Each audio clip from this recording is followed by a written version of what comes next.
ನಿಮ್ ಮೊಳಕಾಲ್ ನೋವು ನಾರ್ಮಲ್ ಅಲ್ಲ, ಇಟ್ಸ್ ಅ ವಾರ್ನಿಂಗ್ ಸೈನ್. ಹೇಗೆ ಅಂತ ನೋಡೋಣ. ಹಾಯ್ ಹೆಲೋ ಎಲ್ರಿಗೂ ನಮಸ್ಕಾರ.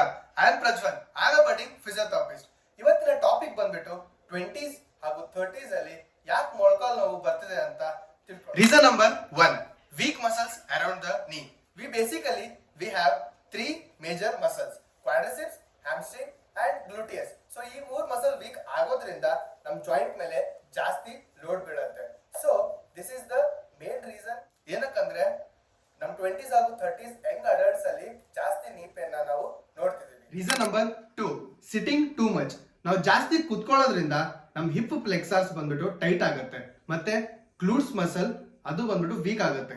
ಸೊ ಅದರಿಂದ it is very difficult to walk or doing squats or climbing the stairs. Third reason, wrong gym techniques. So ನಾವು ವರ್ಕೌಟ್ ಮಾಡೋವಾಗ ಪ್ರಾಪರ್ ಫಾರ್ಮ್ ಅಲ್ಲಿ ವರ್ಕೌಟ್ ಮಾಡಬೇಕು.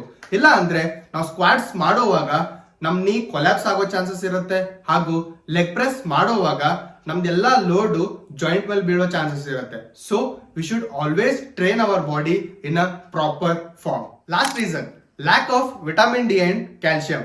ಸೊ ಎಷ್ಟು ವಿಟಮಿನ್ ಡಿ ಅಥವಾ ಕ್ಯಾಲ್ಸಿಯಂ ನಮ್ಮ ಬಾಡಿಯಲ್ಲಿ ಕಮ್ಮಿ ಆಗುತ್ತೋ ನಮ್ಮ ಬೋನ್ಸ್ ಮೇಲೆ ಅಷ್ಟೇ ಎಫೆಕ್ಟ್ ಬೀಳುತ್ತೆ. ಅದರಿಂದ ವೀಕ್ನೆಸ್ ಕೂಡ ಆಗ್ಬಹುದು, which indirectly increases the pain of knee. You are too young to live with a knee pain. So fix the root of cause, not just symptoms. Follow me for more physiotherapy related content. Thank you.